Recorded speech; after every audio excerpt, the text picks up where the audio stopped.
Hi, I'm Seamless, and today is Friday, and it's time for a new how to bass. And today, I'm going to show you how to make this sound.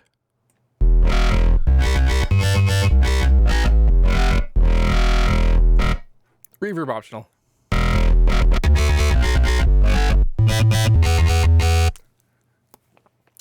So this is actually an experimentation, something that I almost never use, despite its coolness.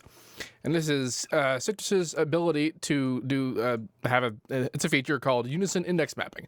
It's actually something that Harmor can do too. And I've talked about it before, and I have done some things with it. I just haven't done a lot. And today I experimented with stacking essentially multiple different pitch FM on all at the same time. It's essentially a big layer happening all at once. So without compression and distortion and EQing, this is what it sounds like.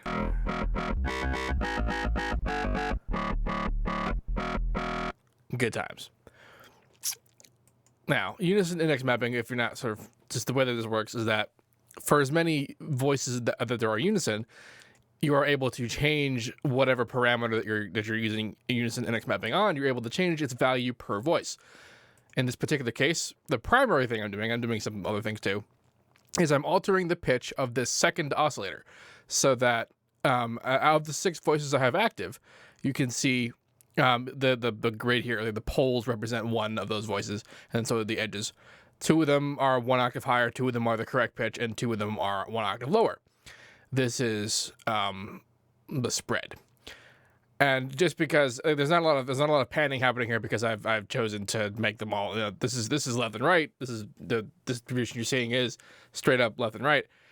So that means that it would be very imbalanced if I were to use stereo, as such. So I don't at the source. Although I could totally have just done something like this, and that probably would have been fine.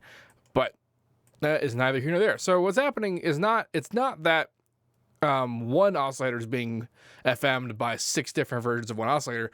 It's that 6 different oscillators are being modulated by their own different sound. So this is what I mean by saying that it's essentially like a layer. Because right now we're saying that there are 6 copies of the sound, and unlike typical Unison differences, the typical differences are pitch and phase and panning, which you can see I'm not doing any of that here. Pitch and phase are the same, the panning is the same. I just have volume up so that they're on. Although that's not entirely getting rid of all of them if I did that. As I was saying, so that it would be like having an extra slider for that one oscillator's pitch, or really any parameter that has the Unison index mapping tab available to it, which is most of them. Also in the filter. I'm actually doing some cool stuff in the filter too. I'll talk about that. It's just layered against it. So beyond that, it's a sine wave being modulated by almost a square wave at really high. And then, it's just what that sounds like by itself, just with that. And then that is also being modulated by number 3 here. Number 3, this is essentially the typical, one oscillator and then a high harmonic, just in very different pitch. And you can also you can change the tone of this whole thing by altering the primary pitch. Because remember, it's 1 octave higher and lower than what you're setting here.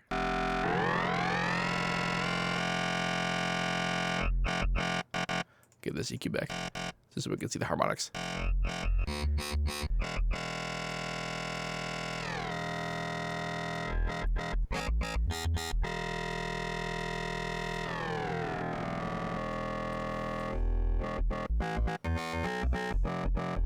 I just happen to be the one I like.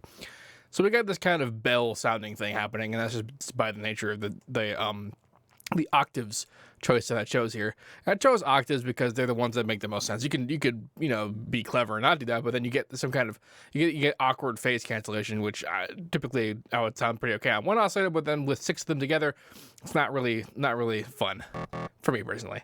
I'm sure I could have done something with it that made sense, but didn't really feel like it. My mouth isn't working today. Anyway, the cool thing I did with the filter is I use the Unison index mapping change. Oh yeah, I guess I'm doing this on this guy too. And I'm doing it on this guy. Okay, that explains a lot. I didn't think I was doing this. You can tell I'm on top of stuff today. Anyway, this is also happening on oscillator number 2, which is silly. So yeah, that's happening there. Everything I just said on happening in this guy is also happening in this guy. I thought it sounded strange by itself, and there's a reason for that. Actually, if you wanted to sound exactly what this sounds like by itself, I could just go down to no unison. That's the filter.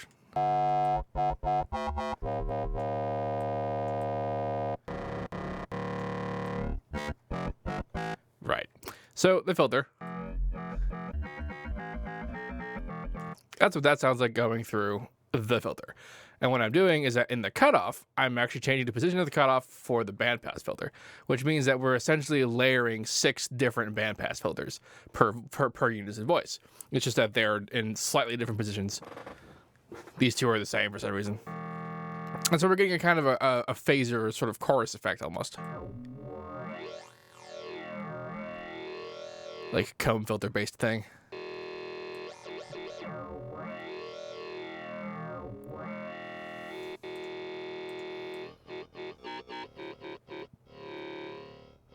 And then the mod X is controlling the cutoff. Well, very small amounts, because you saw when I moved it a lot, it got that really obvious phaser sound.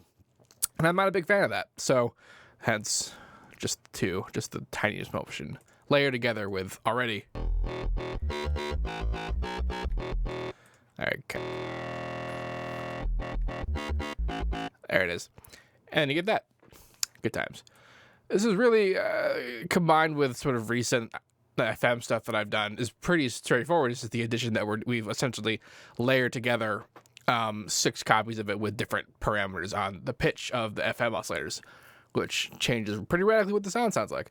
Which is why I keep saying that it's a lot like just doing a layer. This is like literally the same as if I had 6 copies of Citrus happening at one time with slightly different parameter settings on the cutoff for the bandpass and the pitches of these 2 oscillators.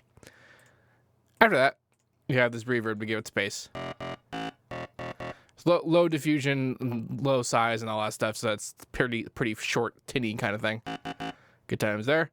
And then distortion. Just pump it up. The EQ, and then this sort of curvature to kind of like help against the EQ. The distortion, and then compression to kind of pull it all up. Now, what's cool is that on oscillator 1 here, I am actually changing the unison index mapping on pitch. And 2 of the voices have 1 octave higher in the pitch there, which is causing that, at least I think it's causing that sort of sawtoothy thing to happen. Because if I just had all 1 pitch, it's more squarey. But because it's still squarey on these oscillators that are pitch higher, the layering against it. If you layer a square against another octave higher square, you get sort of interchangeable harmonics that are like the saw wave series. You kind of hear that when it gets lower, and you hear it turn against itself like that. That's not why I did that. I didn't really know that would happen, but then after I did that and it sounded like that, I just kind of realized, oh, that's why it's happening. Learning things. Yeah. This is pretty cool. This is pretty good. I should probably put down some notes so that when I give an FLP for this, there's actually something to do here. Although I'm sure the majority of you can figure out how to, use a sound that's in a patch. Yay. Sounds. Sure.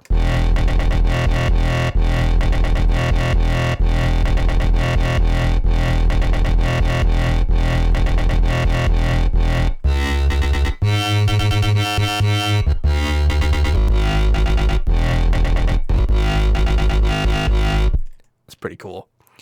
Anyway, if you have any questions about this, I wouldn't be surprised, because presenting this one today has been full of errors and weird. But I feel like it's a simple enough process that you should be able to get it, or at least be able to, if you don't get it, look at it literally and sort of get it once you have your hands on it. But if you have questions, let me know. And as usual, wow. If you have any questions, please let me know. Don't forget to like, comment, subscribe, and all that good stuff. And as usual, have a nice day.